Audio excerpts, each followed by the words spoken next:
crazy!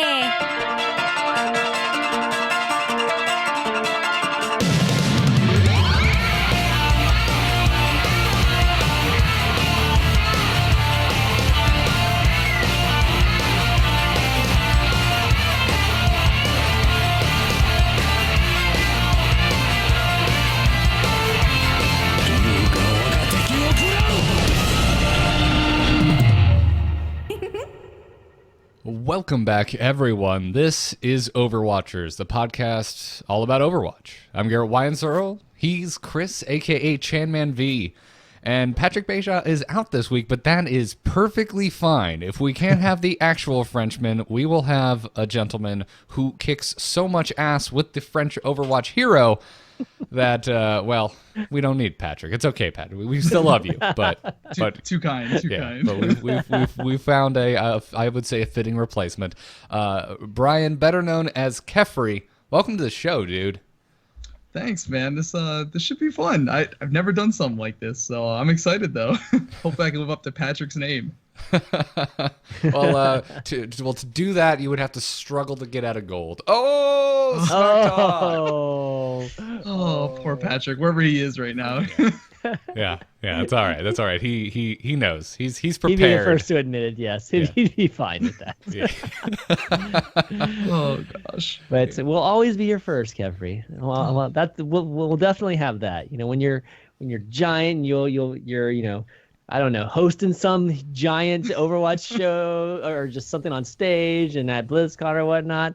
You can always say that, Overwatchers was your first, which would be awesome. Hopefully I'll still be around. Maybe replace Patrick. I don't know. Let's see what happens. So it's your first time, it sounds like, ever on a podcast. It's definitely your first time on this podcast. So for folks out there, what exactly is it that you do within the world of Overwatch, and where can folks find, like your stream, your YouTube, that kind of stuff? So to answer the first part of the question of what I do, I play a lot of Widowmaker. Probably too much. I'm pushing about 500 hours of Widowmaker.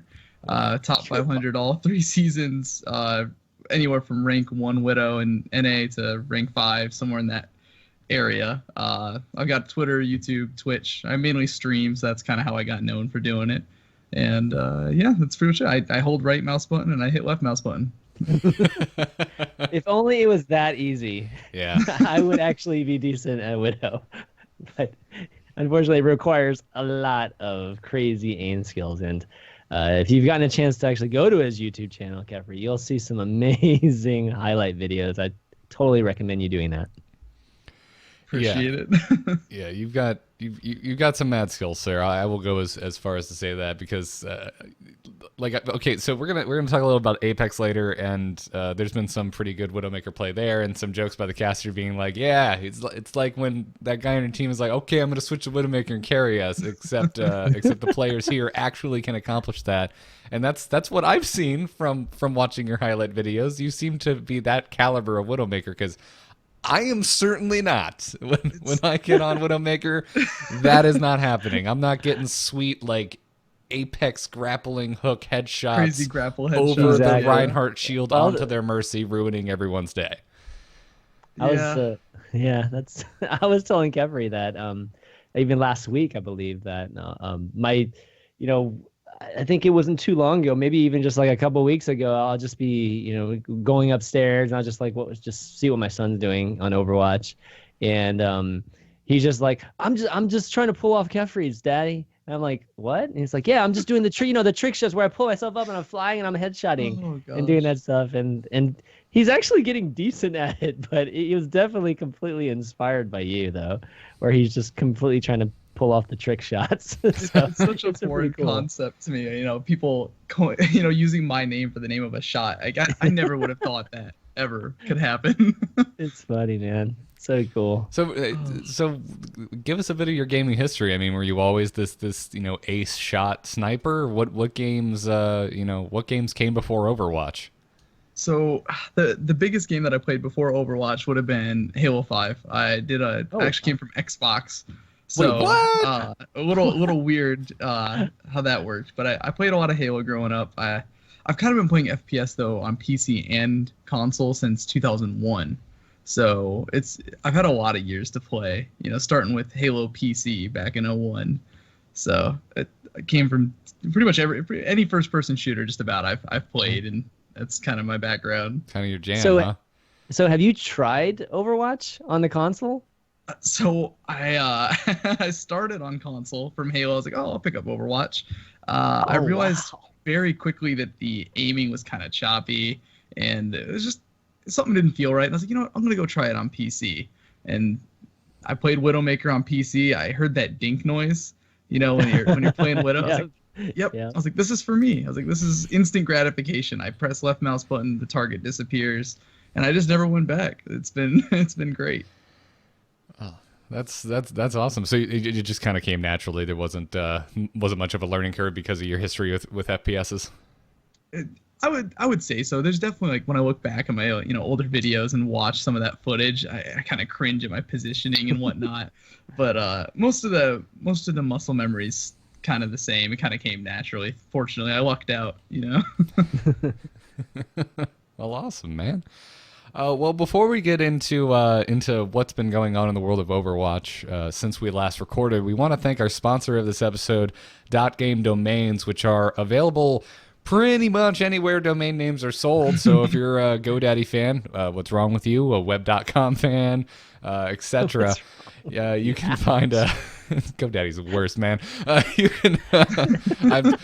We're never getting that GoDaddy sponsor. I don't want their money. It'll never happen. I don't want their filthy. I won't get it either now. Thanks. Yeah. I don't want their filthy, they supported SOPA many years ago money, okay? I don't want that. Screw them. But anywhere you get domain names, even if I think they're a filthy domain provider, you can get yourself a sweet .game domain. To remind you folks, it is a relatively new domain name that launched in May of last year. Many of the best names are still available. And if you're going over there and you're thinking, this price is higher than most domain names. That's on purpose.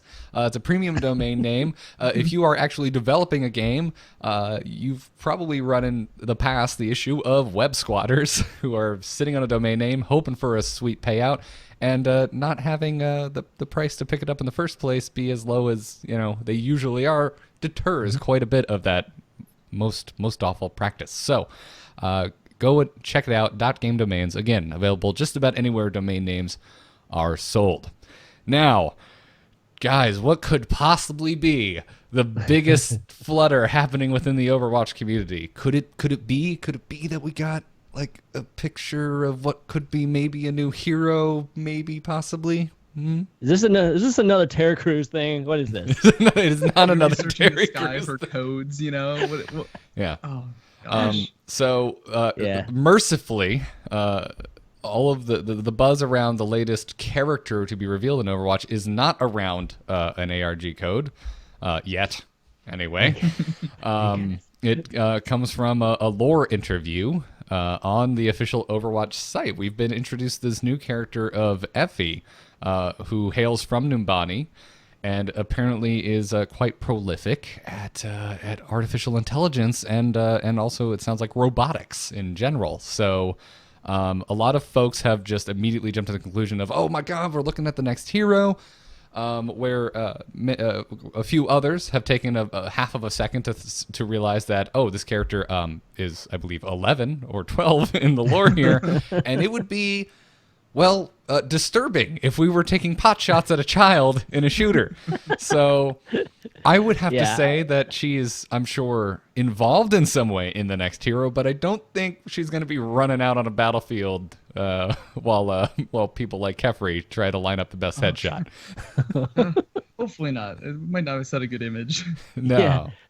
You're killing kids. Oh my god. No, I think it's pretty safe to say it's not her, and safe to say that it has something to do with the new hero, because if this is just lore for Numbani, I'm going to be like uberly or just utterly disappointed, because this is the shortest interview ever, and so there's not much content to it, so it has to be something related to the upcoming hero.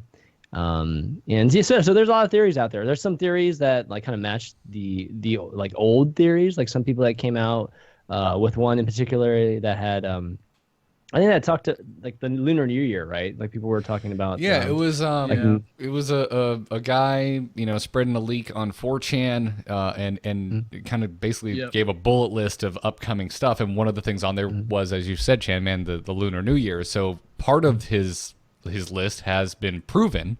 And also within that list was some talk about, and by the way, if you consider these types of things spoilers, maybe fast forward ahead 10 minutes. But in that was the talk of a new hero being like a spider tank robot that would actually be a tank. Yeah, it had like an anchor mechanism or something like that. Kind of looks like the Ghost in the Shell, little robot. If anyone remembers. Thank that you show. so much for Yeah. bringing that up, because I thought the exact same thing, because it actually an image of a spider tank shows up in the Sombra like animatic, not her cinematic, but the animatic that kind of explains her background. Oh, I didn't Oh, know really? that. Yeah. I didn't realize that either. Yeah, it shows up in one of there's like a still of her in front of her like hexagonal like holograph screen, and one of the images is of like this spider tank, almost like a blueprint, it looks like. Mm. That would Okay. make sense. Yeah, that would match with everything else. Yeah, Yeah. and that's exactly what it looks like, Kephrii. It looks like one of the spider tanks from Ghost That in was the the Shell. first thing I saw. I was like, I think I've seen this before. If not, like they're just trolling me, Like I don't know. Will it have So as ridiculous so of it- a voice though? Ridiculous voice. So it has an anchor. Like, what does the anchor do? They So- can. From what the leak had said, it said they were trying to balance out the tank roster, and they said that they needed another tank that kind of has like an anchor, but not Reinhardt, and that's pretty much all they said about it in the leak. So all we know is that they're trying to, I guess, Oh, they're trying to stray away from Reinhardt being a core required pick Right, in almost right. every scenario. Yeah, okay. which makes sense, right? Like I get that. I mean, a lot of people jumped to that conclusion when Symmetra got her shield, and we're like, oh, no, it's not going to be fitting the same role, guys. Oh gosh, yeah. But So you can get away with no Rhine, if you're running like the full dive comp, Genji, Winston, Tracer, Right. no one right. behind the shield anyways. But Yeah, things most of that- the time, at least on defense, you kind of you get stuck with that Rhine. You kind of have to have it almost. yeah, And I know you hate those Rhines, man. That dang shield, right? Not being able to shoot. The only through it. reason I'm glad Hook's in the game, I just keep trying to get over him. That's right. Exactly. Yeah. So the fact that it's a tank, I shouldn't surprise anybody, given that Jeff Kaplan has said that they've been working on a tank for a long time now, probably almost a year now. I think even last February was probably around the time they mentioned, the tank. So I would be surprised if it's not. I think people were originally thinking it was Doomfist, and he could have been a tank, but now, obviously it's kind of shifted, given that Effie is a robotics person, and she's talking about building something that could, help the world. So I'm Yeah. thinking this spider tank or whatever it is going to be a kind of good, a good robot, kind of like Bastion. Maybe it doesn't have that alternate side, the alter ego that freaks out and kills people. See, and I'm kind of worried from like the competitive standpoint. We just came from a 4-tank meta, so if you incorporate a new tank into the game, and it's like in Bastion with the new patch changes, which is probably not going to go live the way he is, you're going to end up with 4-tank Bastion, and it's going to be very 4-tank kind very fast.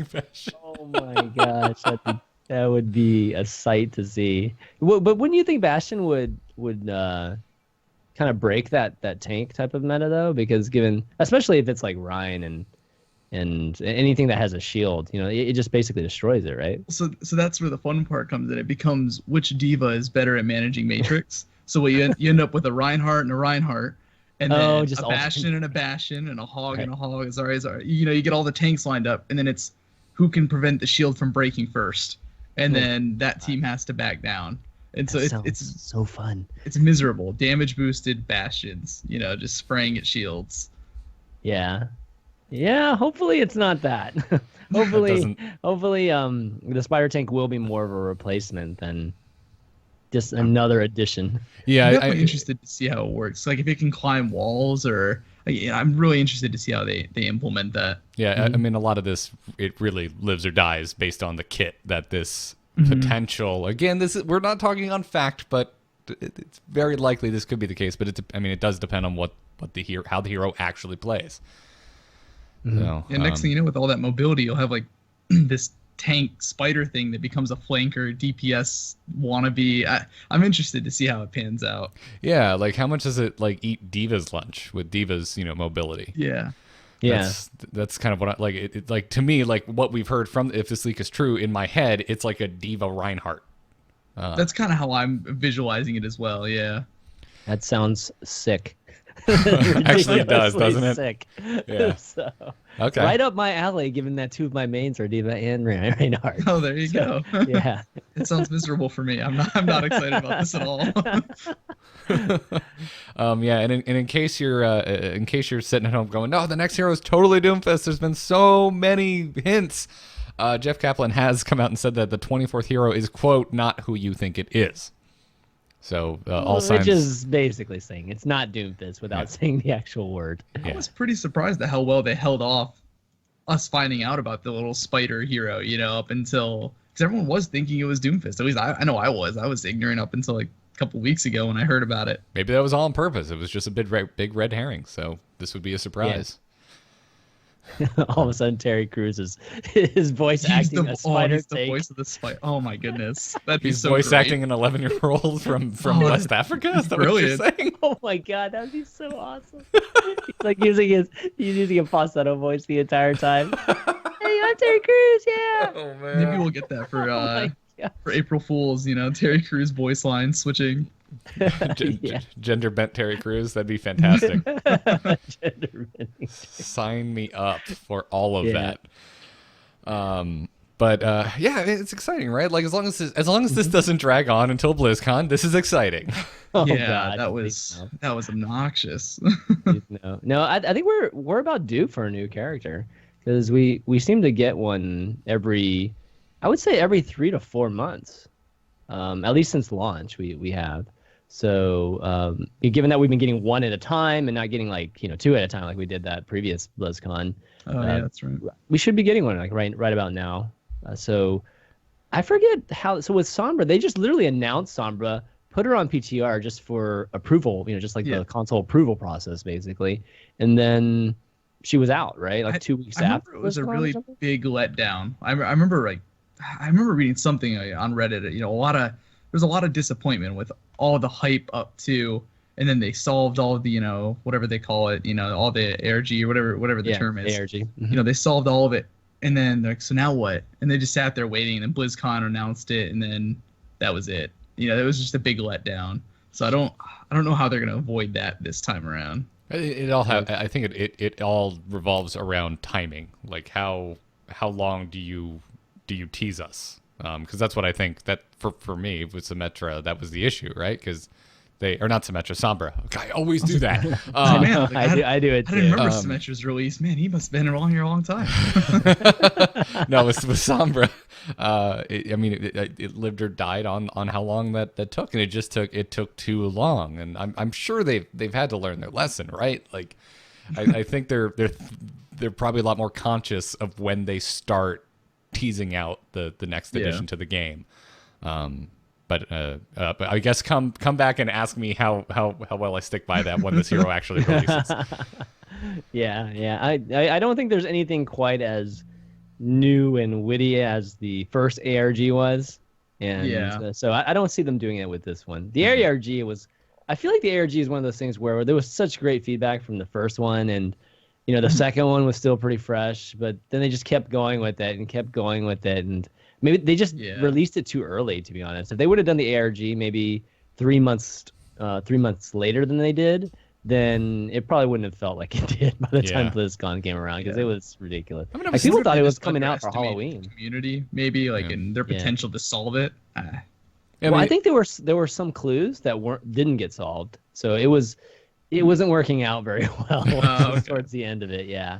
So it's just like, okay, we're finally done with it. Oh my gosh, I don't think they're gonna do that sort of thing again. I would argue it's possible that she got delayed and we just didn't know about it. That maybe they had hoped to wrap that up sooner. But then what would they have announced at BlizzCon? It wasn't Sombra. That's true. Well, either way, Overwatch dev team, if you're listening, if it was delayed, okay, we understand. If it was not, don't ever do that to us again.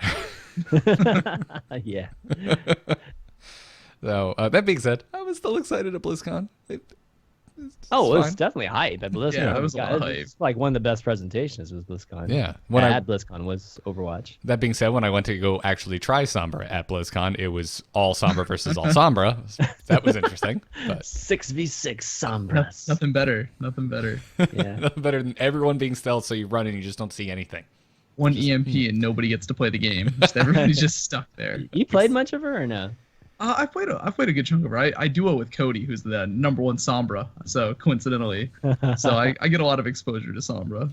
Nice. There was some good Sombra play in Apex this past week. So. Oh God, yeah. Oh yeah, and you'll probably see a lot more of her with the upcoming PTR patches. Those Bastion versus Bastion fights with the Ryan Shield battle being a huge thing. You'll probably see a little bit more of that, and the hack time being reduced to pretty much nothing. So Yeah, there's that's a good point. a lot of potential for her now. Yeah. Yeah, I think there's been aspects of her tool set that's been needing nerfs, but the fact that she hasn't been played that much, at least in a pro level, it just hasn't really gotten to the point where they've looked at it a ton or had to do anything. But her ult still charges the fastest, I think. It's insane.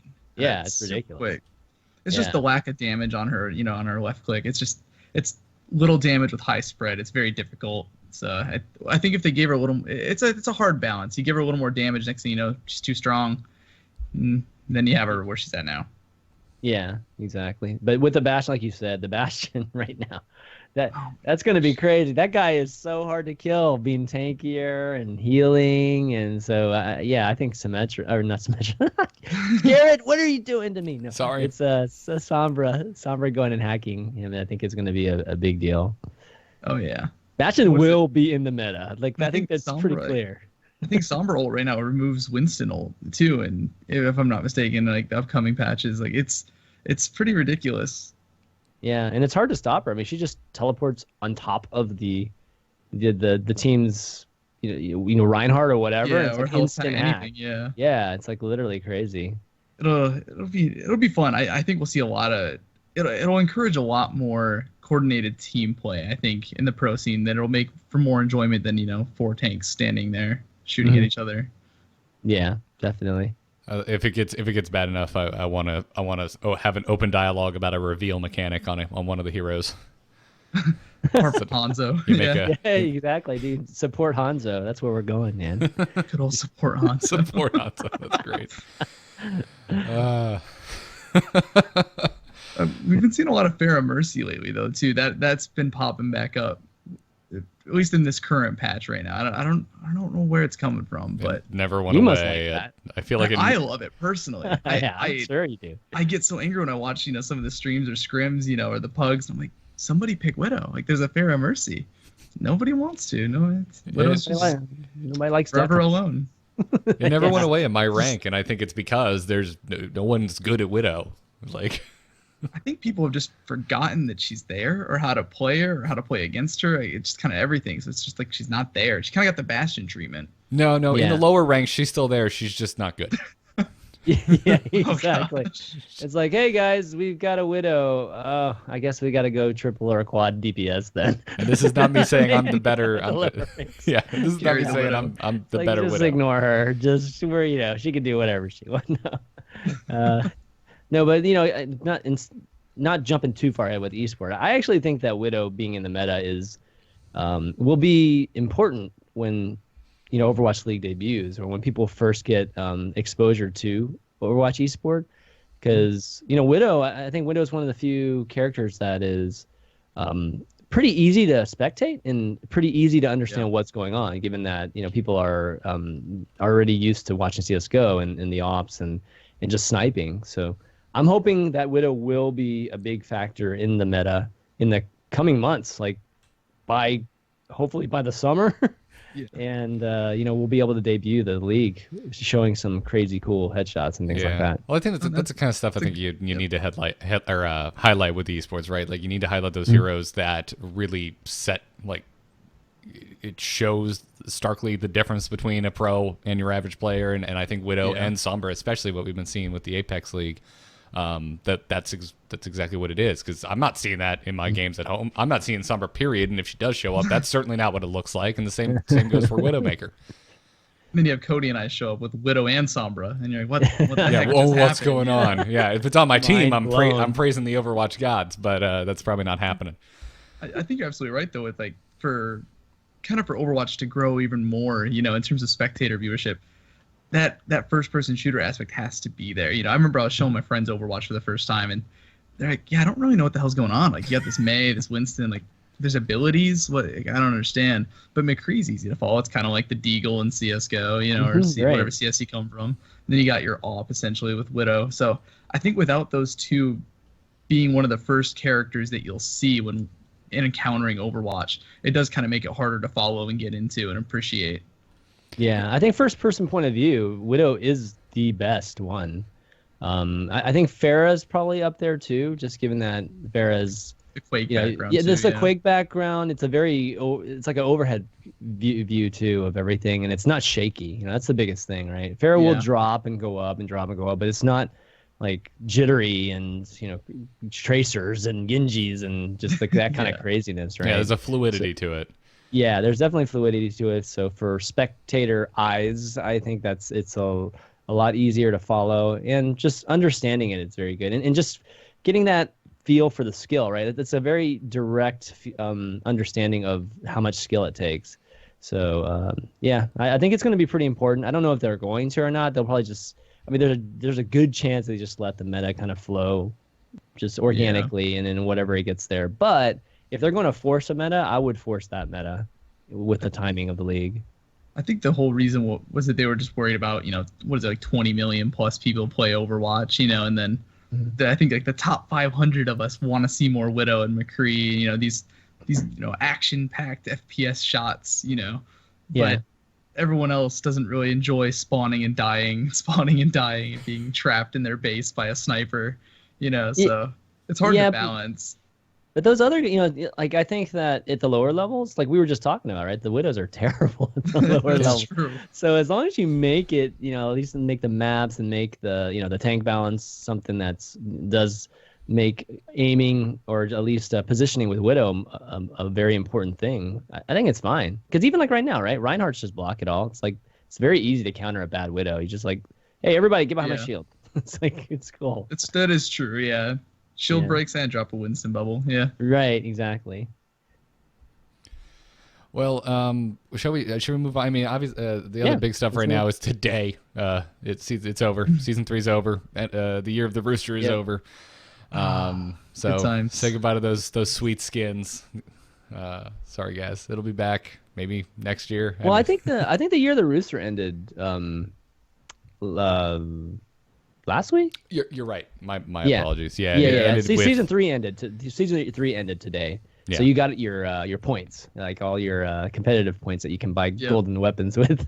Yeah. I remember Rooster, my self-proclaimed OCD is triggered by the unlocks that I forgot to get, and now I'll never have all of them. Which ones didn't you get? Fortunately, I got all of Widowmakers, but I missed a couple here. I was like, I know I missed like not that anyone plays Hanzo, but I missed a couple on Hanzo. So now I have to see like that's 68 out of 71, and it just taunts me now. I have to wait till it comes back out. Gosh. Yeah. I'm very motivated by how much I personally like the aesthetic. So like for me, Halloween was the pinnacle, and everything since I've been like, if I get something, I'm happy. If not, I'll live.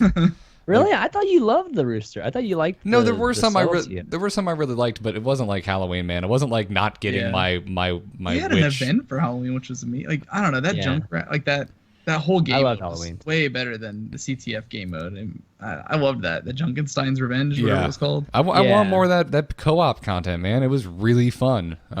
It got me playing Overwatch with my friends that steer as clear like of this game as they possibly can, because they're just not competitive shooter players, and all of a sudden I was getting to play Overwatch with my old college buddies that were afraid of it, like, and it was nice getting to play with them. It was good practice too. Like, yeah, I know a lot of pros that were using it as a just a warm up type of thing, and I could feel myself getting better at my McCree play. Soldier. My McCree play definitely like went noticeably up after that.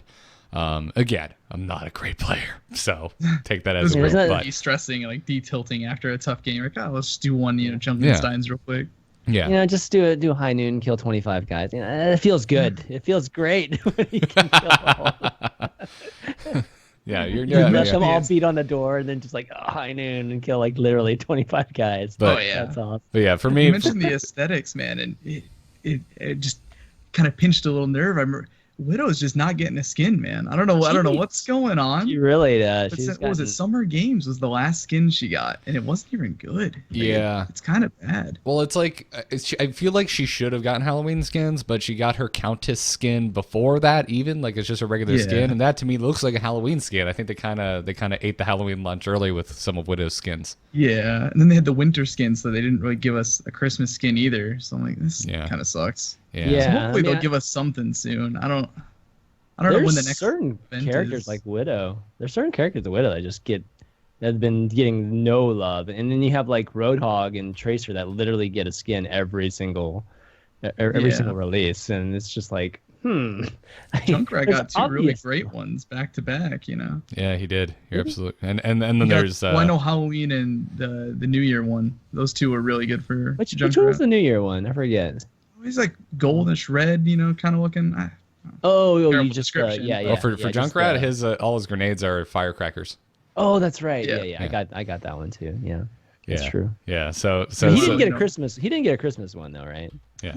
Think No, so. I think he skipped that one. It's Everyone okay if wrote- they skip one. You know, I'm fine Yeah. with that. But You man, got a yeah. highlight intro, I guess, but nobody plays her enough to see the highlight intros. It's so. a good one though. That's probably one of the best to highlight Yeah. intros.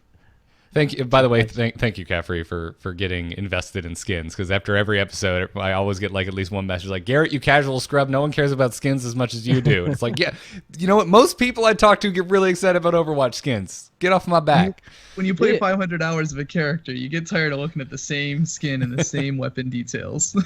I'll be the first to tell you, I never bought skins in any game until Overwatch. Like not League of Legends, not. I mean, Your not wallet even thanks in you now. Hearthstone, to be honest. I don't think I've even bought a skin in Hearthstone. Like I've gotten all the promotional ones, but I haven't bought it. So none of those are really even. I haven't really cared about it, but for some reason the Overwatch ones are. I don't know. It's different. It's Yeah. like like even this last New Year's one, I had the choice of just like completing my heart, just my Reinhardt set, and or buying some of the newer skins, you know, with the credits I had, and I opted to buy like one of the newer skins just because I don't know, it just felt a little bit more important to me than completing the Reinhardt one. Even though, you know, the Reinhardt one, as the events go, I get all the new events ones, but all the Yeah. older ones you can always get, right? So I keep putting that off, and I just never get a chance to do it because I don't have enough credits every single. That fiery Reinhardt one was cool. Whatever that was with like the blue flame thing. The head, was- the That, Halloween. that was the was Halloween awesome, one, I man. think. Yeah, it was like it looked Yeah. like Haunted Yeah. Mansion Reinhardt. Like, That was the best patch for me. I don't know. That Yeah. was great. All No. The around. Halloween, yeah, me too. I like the over-the-top stuff a little bit more than the subtle, because a lot of people love this the New Year one because of how subtle, and they like that artistic aspect of it versus I mean, just, oh my god, he's a Rudolph. I like that too. Don't get me like I really Yeah. I like it as well. But it's not going to get me to go drop a bunch of money on loot boxes because I have to have Witch Mercy, which I still never got and I'm salty about. So God, you didn't get which? Oh No, my goodness! that was you, the- you failed. it was Garrett. the You one I failed. wanted. Didn't get it. Yeah, So I sad. got a ton of those duplicates. Yeah, nope. Sad Just day. rub it in a little bit more for you. No, Thanks, don't man. worry. Thanks, I appreciate it. Well, let's continue. Let's talk a little bit about the Overwatch community. Chanman, I know you. I mean, you were writing a book about this in our Skype chat in between episodes. There was a lot of talk over on the Overwatch subreddit about Monte Cristo's petition that came up. So why don't you tee this up for us, Chris? Yeah, so this I think this started roughly like a week ago, and one day Money actually posted a Reddit thread and also tweeted. Actually, the origins of this actually came from Harsha, who was somebody, just a contributor on the competitive Overwatch subreddit, and he was basically talking about that the main subreddit, our Overwatch, and that there's not very much diversity on our Overwatch. A lot of the posts are these clips, these play the game clips, these funny clips. We all know them. I mean, we've all been on the subreddit, and it's normally anywhere from 10 to 20 posts every single day are these type of clips. So he was suggesting, and I know he's talked to the mods in a way, he's just suggesting that it'd be nice to get some diversity, and there was definitely some I would say there was definitely some agenda to get some esports on there too. At least just some. Yeah. And so I think Harsha reached out to Monty, just because Monty is just obviously a huge voice, and Monty agreed with it too. So he started a petition, where I forget what the site was. It's just one of those petition sites, and he was able to get I think 1,400 people to sign this petition that basically said. Was asking the mods for a little bit more rules or restrictions in terms of posting. And again, just for the sake of diversity on our Overwatch subreddit. So a lot of folks, obviously in the competitive Overwatch subreddit, agreed with this because a lot of folks want to see esport there. But the petition was worded in a way that it was very general, and it was smart to do that, obviously. So that was obviously presented to the community. It obviously got it got a lot of discussion, made it on our Overwatch. It was like the top of our Overwatch 2. And there was a lot of pushback, with it because, the community, I think at one point they did try things like, trying to put like self-posts and things like that at one point, very early on, I think, in the subreddit. And people just didn't like it, I think a lot of posts, there was just not as many posts, just period. And, the community just overall, didn't like it at all, pushed back. And so they just removed it.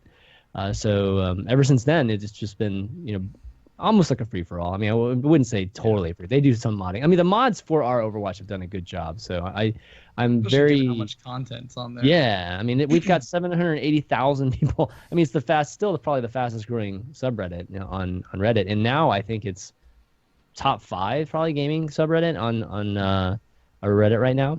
So they've been doing a great job. It's hard to criticize them, but yeah. So it basically went back and forth here. It was a huge pushback from the community. They're just like, nobody cares about esports. I mean, some faction was like you guys just want esports on here, and it's just like there's obviously a large, giant, casual community that knows nothing about esports, and this is like what we like to do, and it got into that kind of debate. So in the end, I think what came from it was that the petition not only asked for just maybe some rules and things like self-posts, but also it mentions maybe linking some of the top ancillary subreddits like competitive Overwatch and University, and maybe being linked to the art Overwatch subreddit. And I think that's kind of what ended up coming from it. The mods considering doing that more so than the self-posts.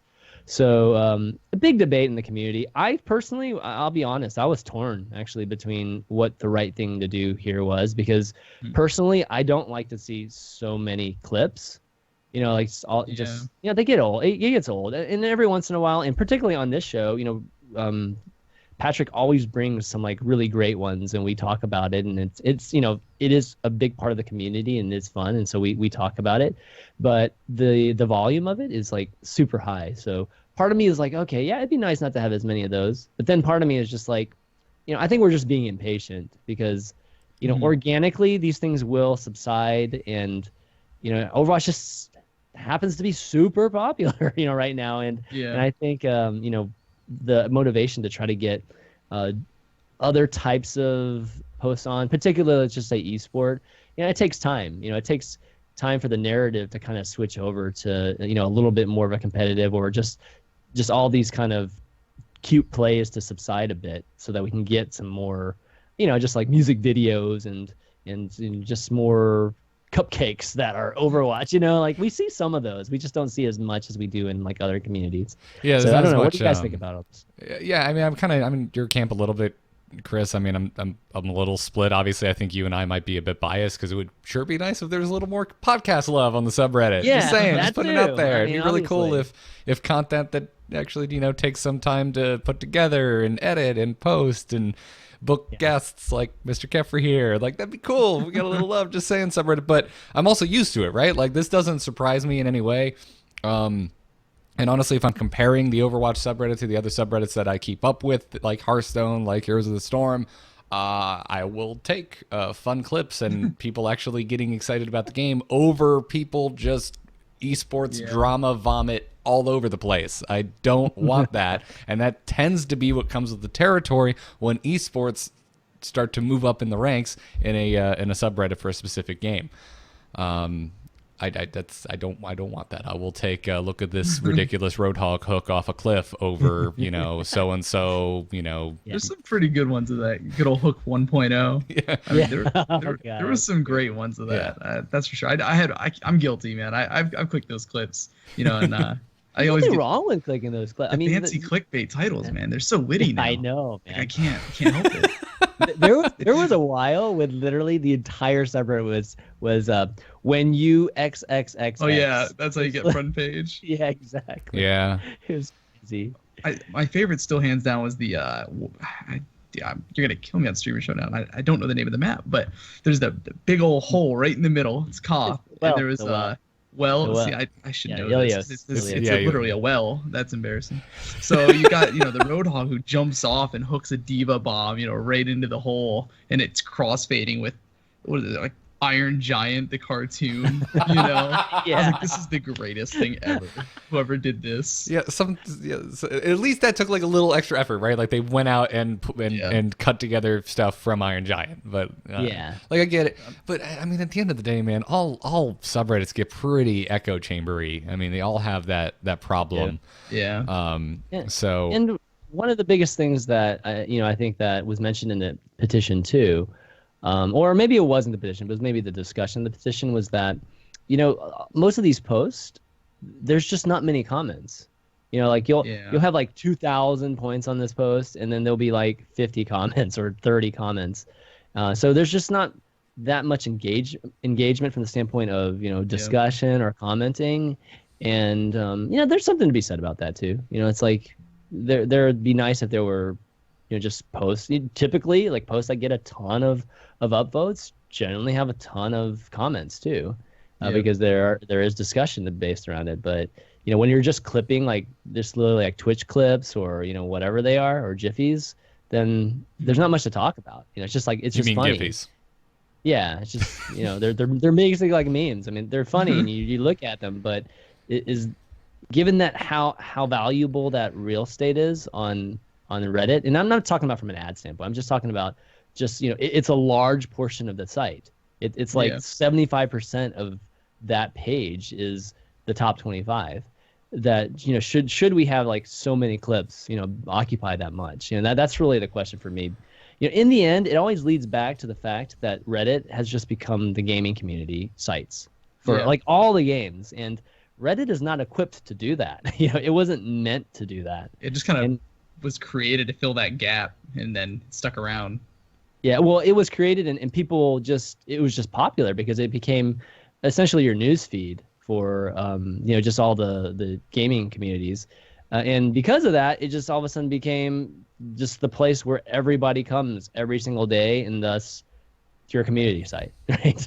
And so there's not any, I mean, I can't even think of a community site that's actually equally as big. Maybe like Hearthstone for Hearthstone, Garrett. I mean, maybe that's kind of close. No, I think you're right, and Wowhead for World of Warcraft and stuff like that are pretty big. But some old school e-bombs. I mean, the best I could think of. And a lot of those popped up for Overwatch in the beginning, and they all have died off rather quickly. Yeah.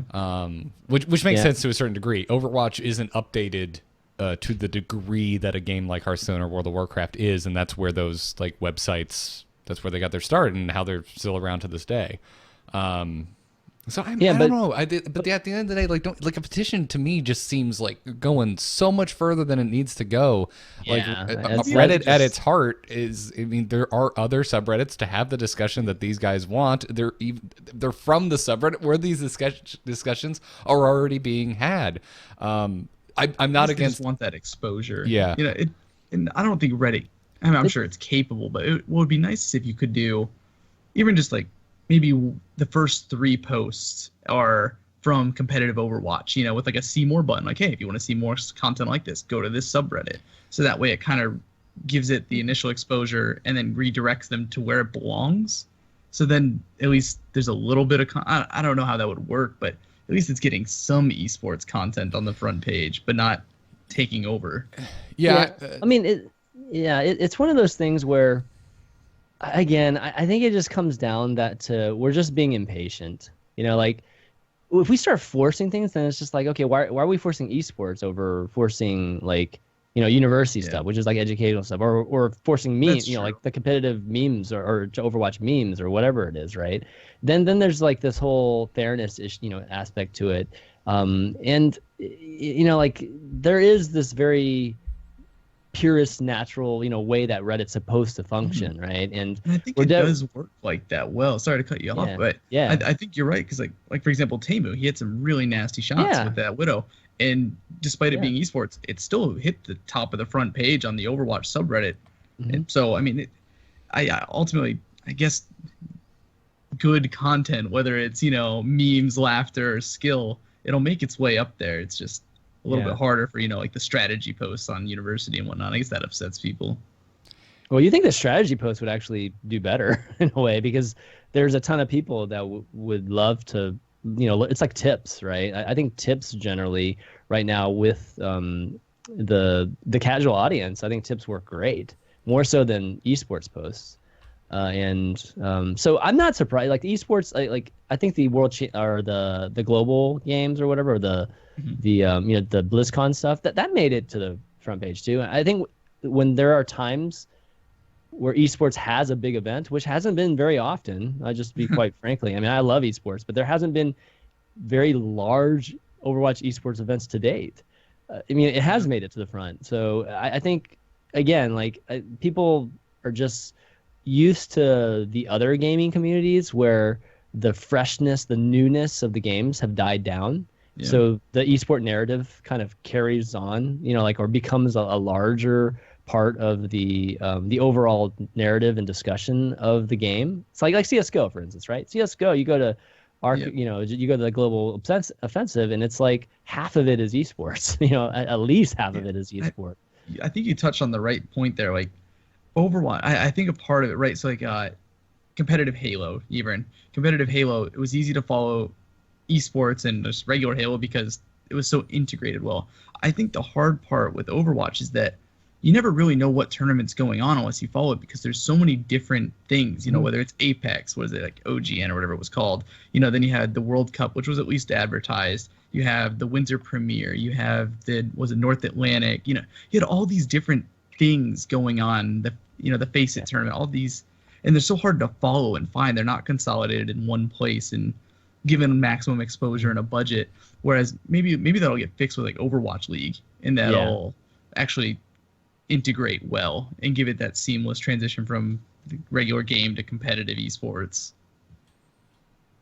Yeah, I agree. I think that once the Overwatch League, you know, comes out, it will be a strong narrative, you know, like just that focus, that singular focus point that people can talk about esport. And I mean, they'll obviously be advertising it hard. I mean, we'll probably see it on the client more and things like that. So when that comes around, you know, the second half of this year, then yeah, we'll start seeing more posts just on our Overwatch.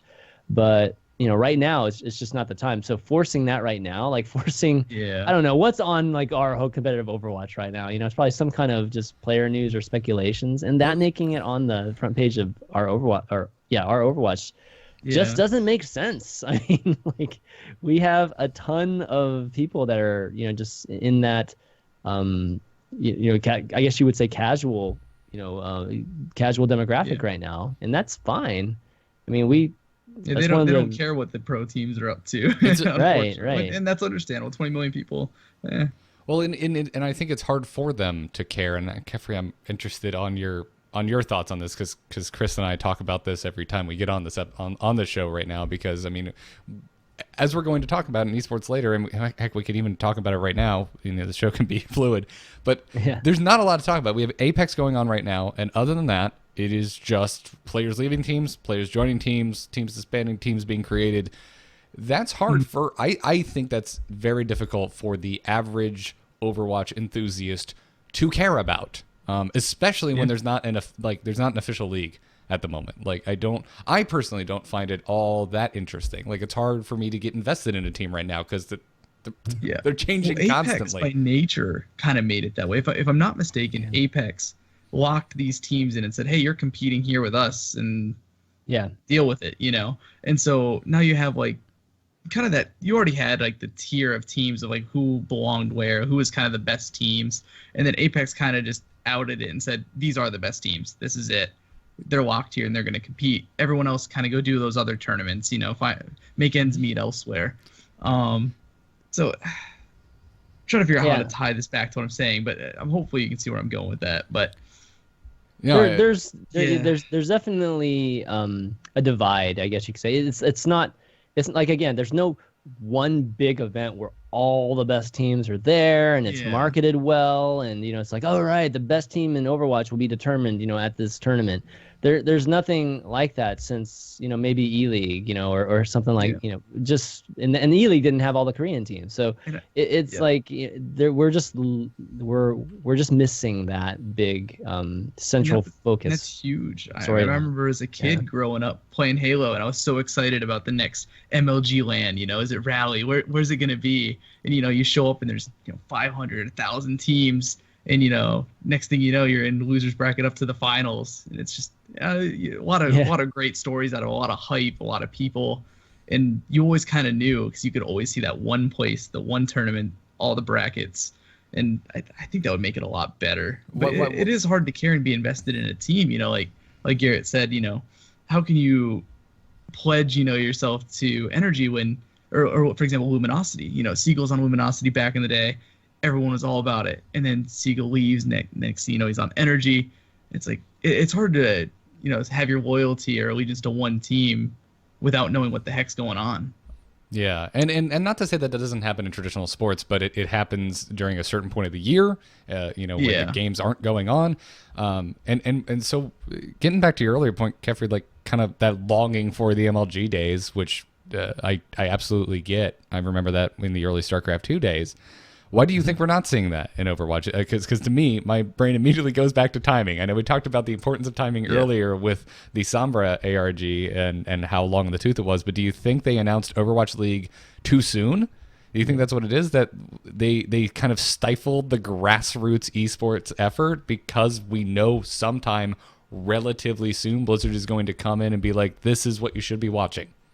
So I think it's going to be harder for Overwatch as a game just because of the design. So you've got 6-on-6, and in order to have real competitive nature, I mean, everyone needs to have like that great hardware, and it's expensive. So you need big venues to hold 12-man games. So you're either going to have really long events with limited resources or lots of resources and short events, but it's hard to facilitate that. The good old MLG days, it's just 4 guys on their Xbox and their monitors at a little pop-up table.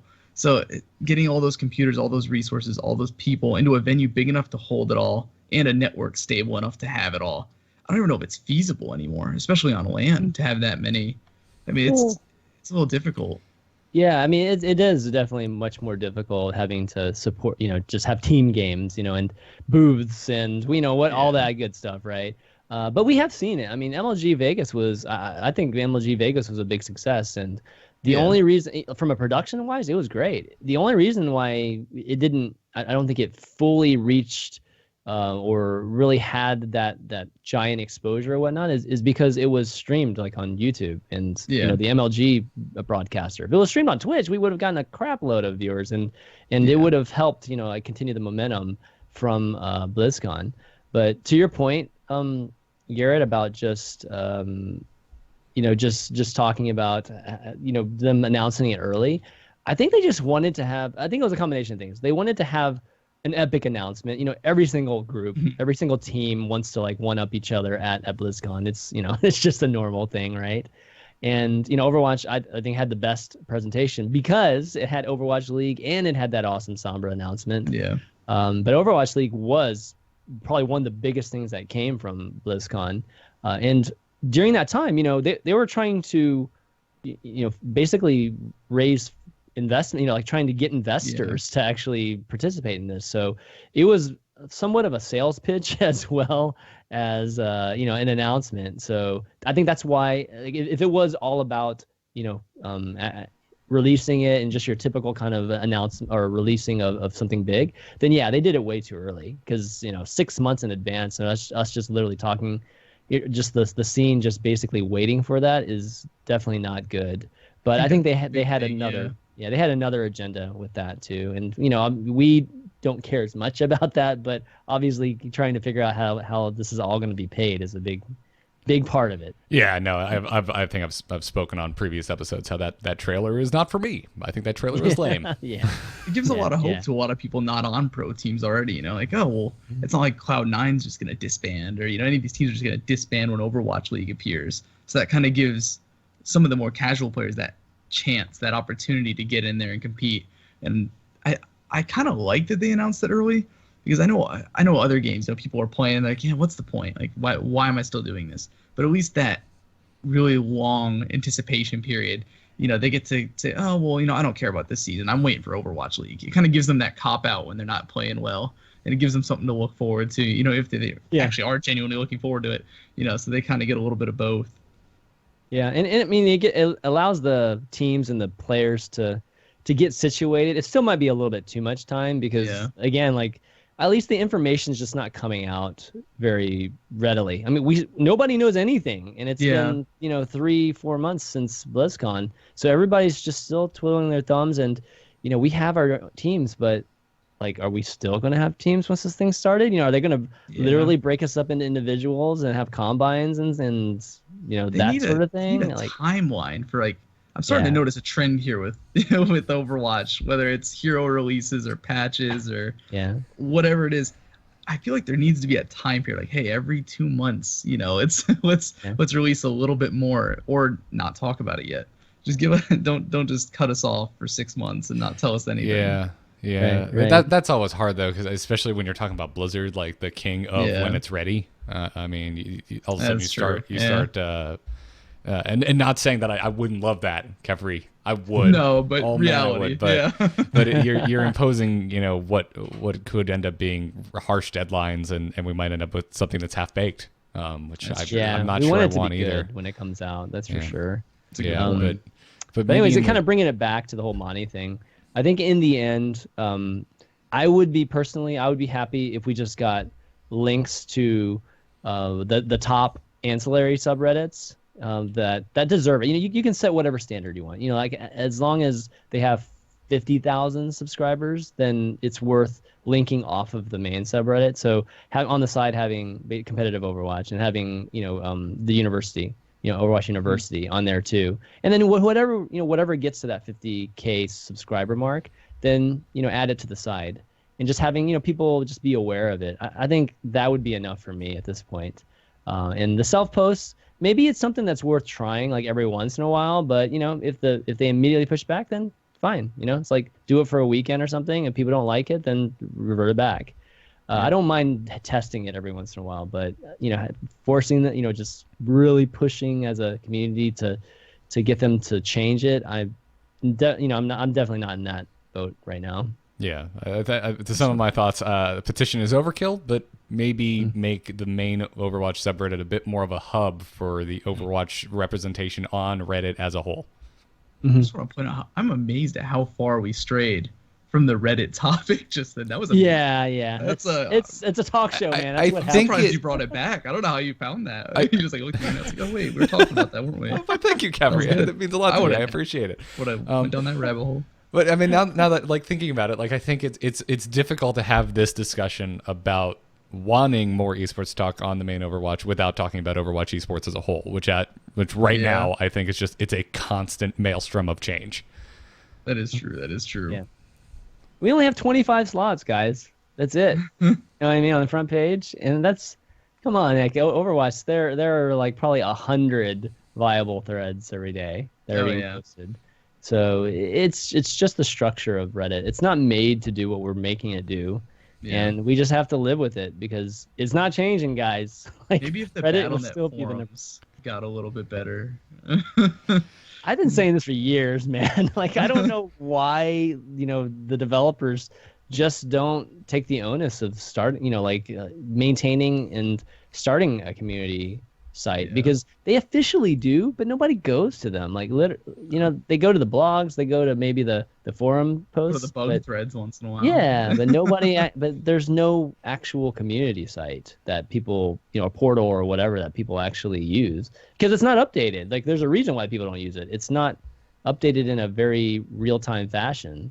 Yeah, So, it's not very user. At least for me, it's not very user friendly. No. It's not very Yeah. interactive. I don't know. I just feel like I'm zapped back into the 90s every time I go on an official forum. I'm just like, I don't want to be here. The only thing missing is like dancing hamster gifs. Get me out of here. But Oh gosh. it's neither here nor there. True. Well, in the interest of levity and some fun things that did pop up on the Reddit, but actually this was brought to my attention by you, ChanmanV, because you're such a Jeopardy fan. Overwatch made it on Jeopardy, and nobody got it. It had a video. You were watching the game. I was actually watching it live whenever it happened, and it's not really a tradition. It just happens that Jeopardy is on TV the time, like during dinner, like every single night, weekday. So we just kind of You know you're an adult, by the way. yeah. You know? Well, no, it's just the kids watch it too, but it just it's either that or like Wheel of Fortune, that sort of thing, right? So it's like the only kid appropriate things to watch during that time. So we typically watch it every night, and it's just kind of fun. Kids might learn something like just from trivia. And then like last night, there's a video game category, and there's always video game categories like from time to time, but didn't really think much of it. And then all of a sudden they're showing Mercy, like it's an actual video question, and it was like you might get Mercy from Mercy and potentially get play of the game, and it literally shows like a play of the game with Mercy on Ilios. So like all of us I was just kind of like chuckling, and the kids were like, "It's Overwatch, it's Overwatch, yeah, it's Overwatch," and then all of a sudden it goes to the contestants that are just all staring there like. So they just had to guess what no the game was. When the Mercy idea. played the game, Yeah, essentially. like what game is this? And they're just like staring. You can see the video. They have no idea. And so none of them got it. Yet they get. Blizzard pays for that advertising, or if it's just. I don't think so. I wonder how that works. You said video games were an entire topic. Yeah, like, it was an entire category. So yeah, our category that night. And so, what other games were on there? And did people get other games correct? Well, Lara Croft was on there. Like the next question was Lara Croft. So one of the guys got Tomb Raider. I didn't really catch the other ones that were. Catch which point value Overwatch was? Was it the highest, the lowest? It was definitely not the two lowest. I think it was like it was either 3, 4, or 5. It was one of those. Did they get it right? No, they just the they video got it is wrong. actually there in the notes. None of them got it right. None of them got it right. Yeah. So that was like It was it was the high value. It was it wasn't the highest, but So it was 500? 1600 was. Yeah, so the fourth is the fourth one. Yeah, it was the fourth one down was Overwatch. You know, And the they, developers watch that and they're like, nope, we haven't made it yet, guys. I know, we haven't Not made the it. ad revenue. I mean, I 25 personally is not- like Tomb Raider for me personally isn't that big of a deal, but when I think about it, I'm like, yeah, I guess Lara Croft has been around for a long time and was kind of like movies and stuff, all over the place when I was growing up. Like every time I remember being at the grocery store, it was like Lara Croft on the cover of PC Gamer or whatever. Yeah, I remember. There's probably like 200 million people that know Tomb Raider versus probably 25 million or whatever it is, 30, 40 million right now for Overwatch. The sad thing is thinking about how many of those people probably know it because of those god-awful Angelina Jolie movies.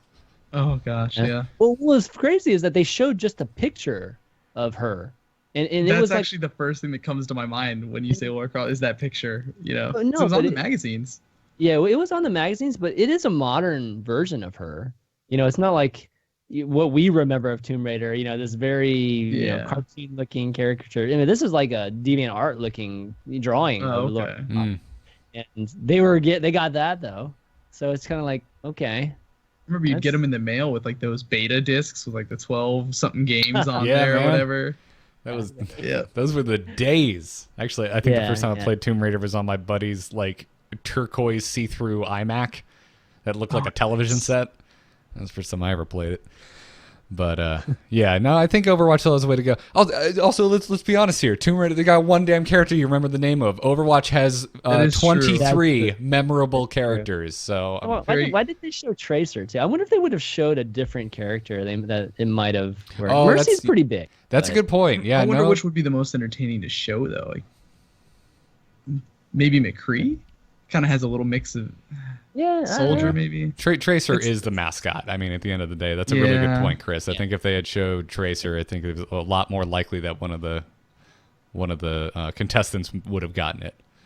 Yeah, that is true. Yeah, I wonder why they showed Mercy as opposed to the mascot of the game. Or maybe that would have made it a lower point value question then. It tied it into the setup, right? Because it was like a pun about Mercy. Yeah. And the question maker is probably a Mercy main.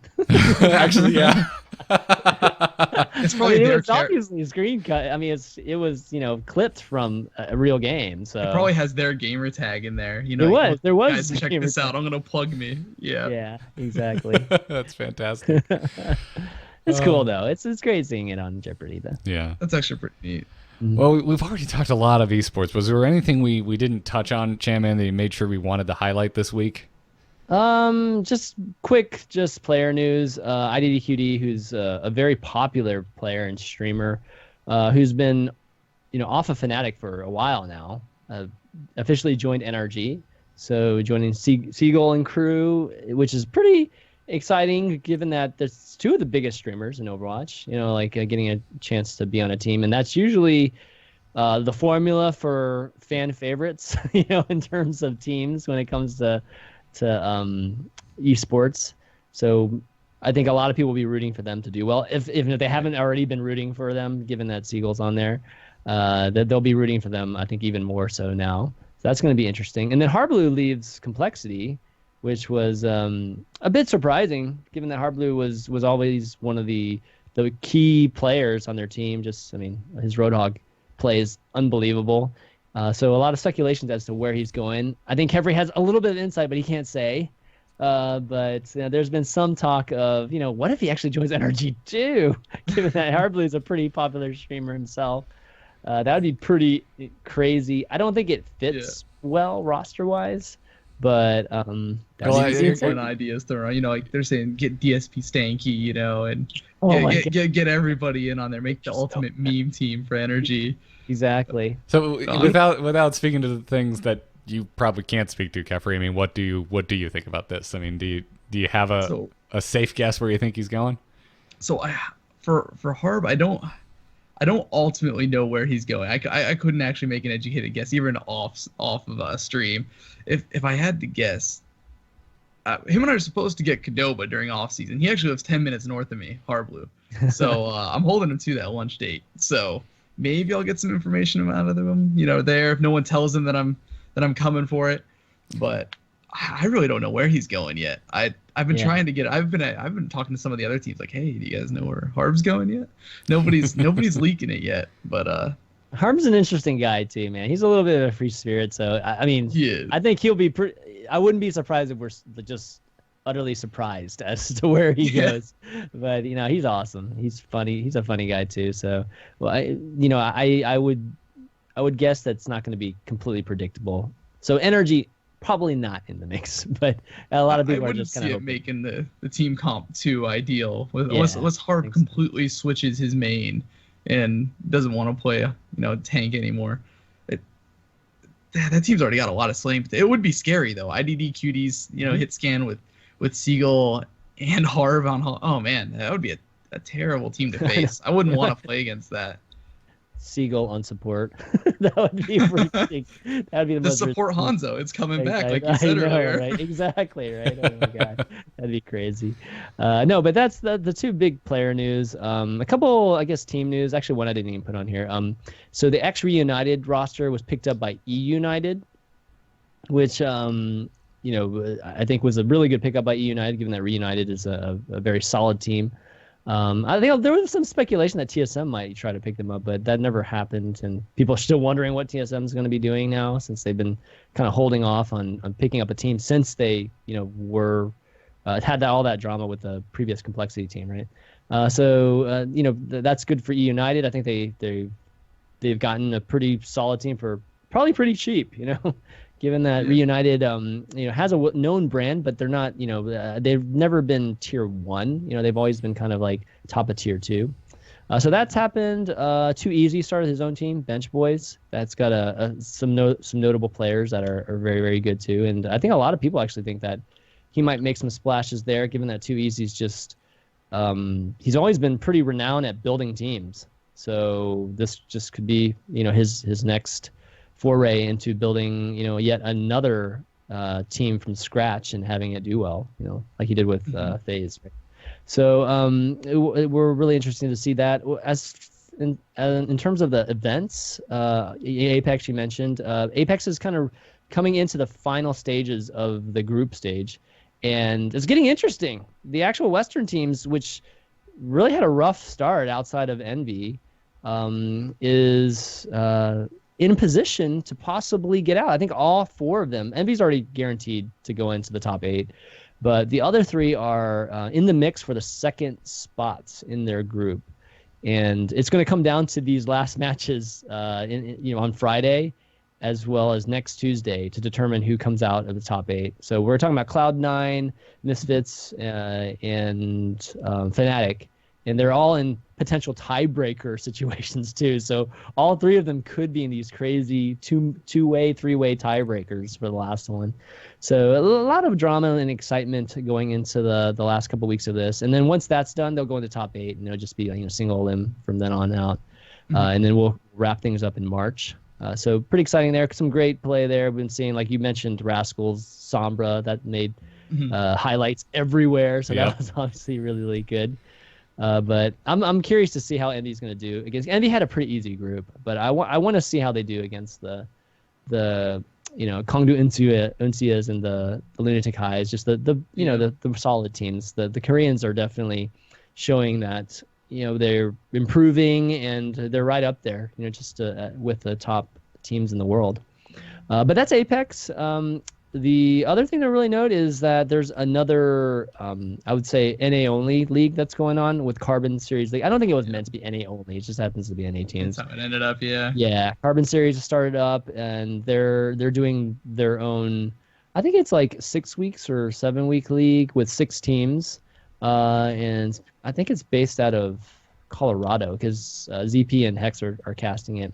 But the roster there is a lot of the teams that we saw with the winter premiere. So teams like Immortal and Renegades and LG, Liquid, Hammer and Complexity. Yeah. So as much as we were talked about how unfocused, I guess, a lot of the esports is right now, given that some people are in Apex and stuff over here, I think it's actually a really good opportunity for these teams to make names for themselves. Yeah. They're not going to be getting as good a practice and competition as playing, over there in Korea, but from the standpoint of exposure, this is great. I think Immortals is like, after their last win at Winter Premiere, they're building a brand for themselves and putting themselves in a position to possibly go to Korea, or at least, maybe an event where you put them in a position to play against the Envies and stuff, and there's actually a storyline there, right? Like you can actually talk about like event winners kind of going against each other. That's kind of cool. And for other kind of the more on the teams as opposed to the events, for the TSM fanboys, TSM is still trying. I'm obviously not a TSM rep, so I can't officially say anything on behalf of them. However, there was a big Twitter drama thing that happened not even a couple weeks ago, where TSM had this unsigned roster, I think they were trying to swoop up, was it Kungarna or whatever, however you say it. Yeah. And Kungarna. So they were supposed to be signed by TSM, I guess, and then something happened or other, and they ended up cutting 1 or 2 of the players, but then they couldn't get the whole roster, so everything just kind of fell off the map. But what that says for anybody here who really enjoys the TSM name, they're still trying. They're still working their way into the Overwatch scene. It looks like, from my perspective, they haven't found the right fit that represents all of their, what's the word I'm looking for, competitive integrity and morals. They really just want a team with no drama around it, no dirty name, no accusations, no I buy power, no nothing around it. Yeah, but the Congarna I think had some controversy around it too. So they're making odd decisions. Like, the complexity thing has actually worked out really. It upsets me to see so many top teams with so many negative things, whether it's cheating or skin selling or whatever, throwing matches, match fixing. It's kind of sad to see that. And I know most of these players personally; they're all great people, but it is sad to see that those are the ones that are in the top teams, and that's kind of what our top esports teams consists of right now. It would be nice if, when someone said a team name, no one thought, oh, is that the guy that cheated 5 years ago on Rust? Like it'd be great if there was none of that around and it was just all clean. Yeah, well, I mean, I think it takes time, right? I mean, Yeah. that or hey, Kephrii, you need to throw your hat in the ring. You got a clean reputation. Well, he has to. I'm trying. That's why I got the mouse cam on my stream. But, I don't want anybody thinking I cheat. But TSM, from what it looks like, they're trying to get back into there, and they're just looking for a team with literally no negative reputation. Like, hey, we don't even want it. If we're walking in good. So there's still hope for them. There's still hope. I mean, there's no question they'll have a team. Will come time for Overwatch League. Whether it's formed when Overwatch League comes together, with combines or whatever. But there's no question they're going to be part of it. I mean, they've been trying to get in for a while now. But there's been solid teams out there. Like, I don't know why they didn't just, like, Reunited, I felt like that's, like... right for the picking. Just prime for the picking. Yeah, like, what? Just take it. I mean, they don't have a lot of insight into Overwatch. I'm talking about my butt here, but I'm guessing they don't have as much insight into Overwatch and how it's growing and how it's playing yet to really make those kind of decisions yet. I guess they're still probably playing it by ear. I don't know what they're doing, but from my understanding, they do pretty well in every game that they get involved with. So yeah, whenever they step in, I'm guessing it'll be a big deal. So I'm excited to see when they step in. Yeah, I think everybody's waiting for that too. Yeah, but outside of that, this people just still waiting and just waiting for that Overwatch League announcement, which I would guess. I mean, Q2 is kind of what people were saying it would be the latest time, given that I think Q3 and Q4 are supposed to be when the league itself happens. So Q3 is coming up. I mean, it's only a month away, just March, right? Yep. So we should be hearing something, I would guess, hopefully, next couple months. Yeah, because people have to get number 2, people have to get ready. It's like we're talking about moving to cities. And things like that, and owners and whatever, if they are going to retain the teams that they currently have, if that's how they're going to at least do the first season, just have at least some teams with their preset teams, and then the combines just help fill. Those teams have to get situated in cities. Like, some of them are in the same cities, I think, right now, and we have who do we have? We have Renegades in Detroit. We have probably Envy in North Carolina, and obviously somebody in LA. I mean, what team? There's got to be. There's I think Rogue recently moved to. Is it Rogue? I think it was Rogue, right? Then recently moved to Vegas. So that's important. The locale is a big part of Overwatch League. Oh, yeah. So teams will have to set up. With all this time they're giving, that would be great if it was with something tangible, so that way they could be using this time, because everybody wants to get their houses set up or their visas. Those visas are killing people when it comes to these tournaments. People are just not getting them in on time, or whatever it is that's holding it up. The visas they've always been a huge issue with esports and gaming. Yeah, I can't even imagine how, like, right now, I don't think we've felt the we have immigration bans and things like that. It's going to carry over into visas, like, eventually, if it continues. Yeah, that was in the back of my mind. I was like, should I say this? Do we want to invoke politics on the show? I mean, that'll be the dream, right? That means esports made it, right? If we can get that much attention. Yeah. Yeah. It's going to be interesting to see. I mean, for sure. Like, if it's going to be any more difficult, because visas are the most annoying things right now. Or, it's like, it's terrible when you see, you got this awesome final set up, and then all of a sudden somebody can't make it. You know, one of their team Yeah. members can't make it, and you don't have this epic It happens. matchup that was supposed to happen. It happens like every time. There's a storyline around that just about every darn freaking time. And sometimes it's a cool storyline because it's like, oh my god, this sub came in last minute and they're still kicking trash. But a lot of the times, I mean, I think like that happened with a league match, like League of Legends. You know, somebody had to sub in and they didn't even speak the same language as their teammates.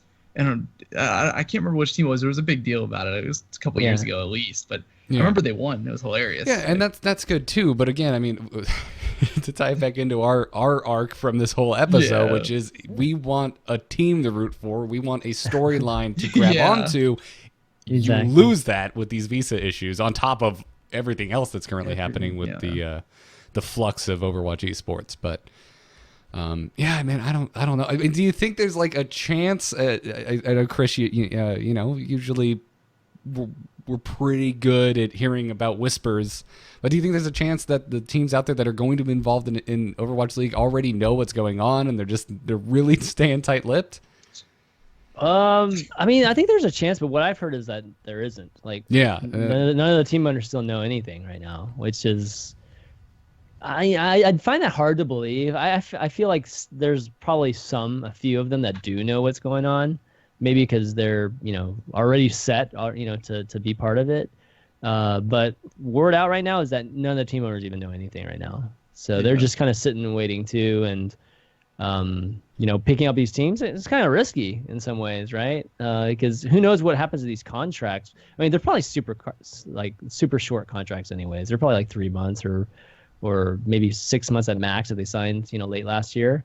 But, you know, they still have to uphold those contracts no matter what happens. Like if Blizzard said, oh, guys, you can't have preset teams. We're literally going to start with like combines. And I mean, they can't do drafts because drafts would be illegal for them to do that. But, you know, if it's combines and then the teams are figured out, you know, somehow between like the individual combines, then, you know, they still have to uphold all these contracts to the players right now. See, and that's where I was getting my head wrapped around. So I kind of foresaw, like, you have this Overwatch League where you have all the combine players, you know, the pub stars, everybody shows up there. And then you have those tournaments with the higher tier tournaments that everyone tries to get into, you know, which is the Cloud9s and the Envious and all those big name teams. So I always kind of saw, like, two little echelons, you know, of tournament play. Unless they, like you said, they somehow break those contracts or something happens with them. But I don't think a lot of orgs would be very happy if that happened. And I don't know how that would hurt the esports scene even more for Overwatch if you say, hey, all you big orgs, you know, none of you guys are getting to keep your teammates anymore.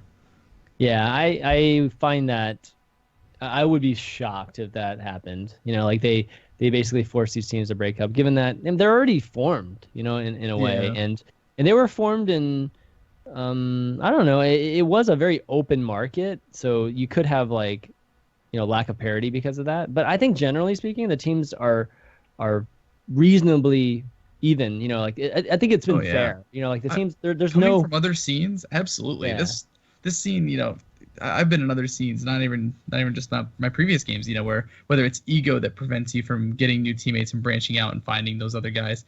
This community's been absolutely great in the top 500. Like, everybody's gotten an opportunity to play with everybody at least once, or whether it's in competitive, customs, pugs, however it may be. Everyone's really open to trying things out. So I thought that was really great. But, you know, back when the teams were first forming, everyone really did have an opportunity that was around. Yeah. So I'd like to at least see some of these teams like fully formed. Otherwise, you could have a lot of just chaos and flux right from the get-go when you're putting players that don't know each other, don't like each other, and forcing them to, you know, be professionals, which in the end we want. That's what we want, but have to force it like right off the bat. Yeah, out the gate, that's probably not the best recipe to launch your official league with. I mean, I can't. There's no way, you know, whoever's drawing these plans up over at Blizzard is not aware of everything you two just mentioned here. I would, of course. I would hazard a guess that that's probably part of the hang up here, why we haven't heard anything, because they're probably taking that, you know, the legality of the already formed teams with contracts into account. We'll hope that they're messaging them and they're all coordinating and it's all going to be seamless and great. Well, I mean, And from what you were saying, Chris, I mean, that sounds like that's where our uncertainty is coming from, because we're hearing from team leads that they haven't heard anything. Yeah. Well, they need to figure out what they're going to do for the future too, because this first year is supposed to be like, for the most part, NA only. At least I don't know if it's changed, but it's supposed to be NA only, right? But then from there they're going to expand. But on top of that, it's just like, okay, let's just say you do the first league, and I don't know, the first season is just whatever, however the teams are formed. But then, okay, so season 2, what do we do? I mean, we still have combines. Then, how are the combines used? Yeah.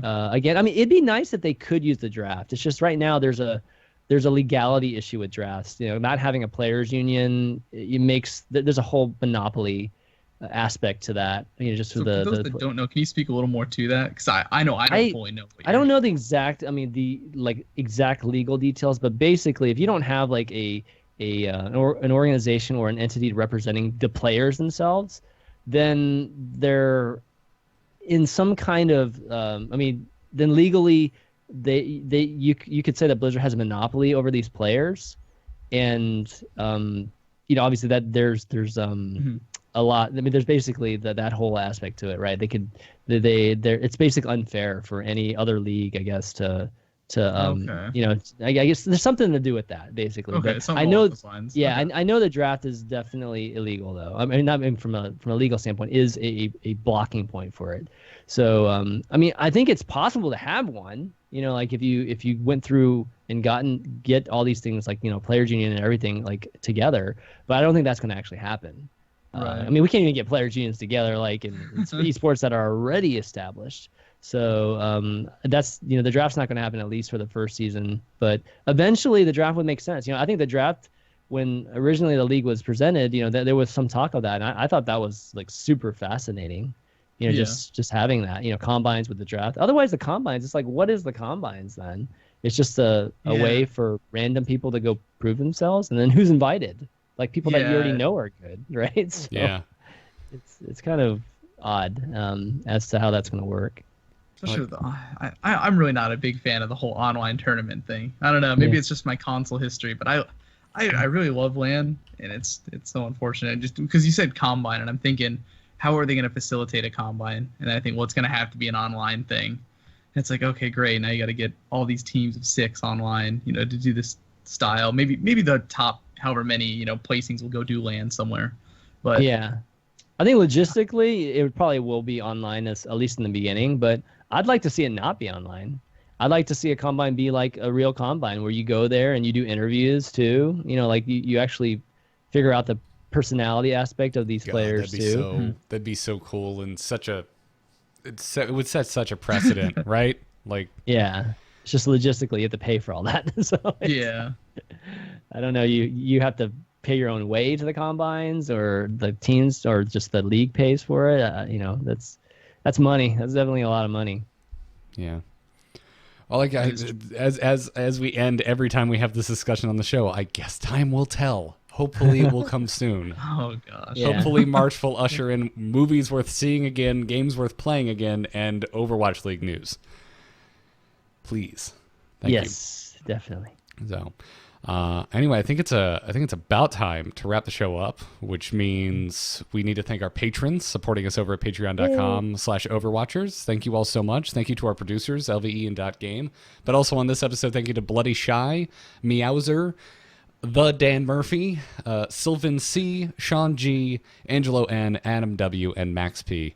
Thank you all so much for supporting the show. We really do appreciate it. And if you like the podcast and you want to support us, over patreon.com/Overwatchers is the place to do so.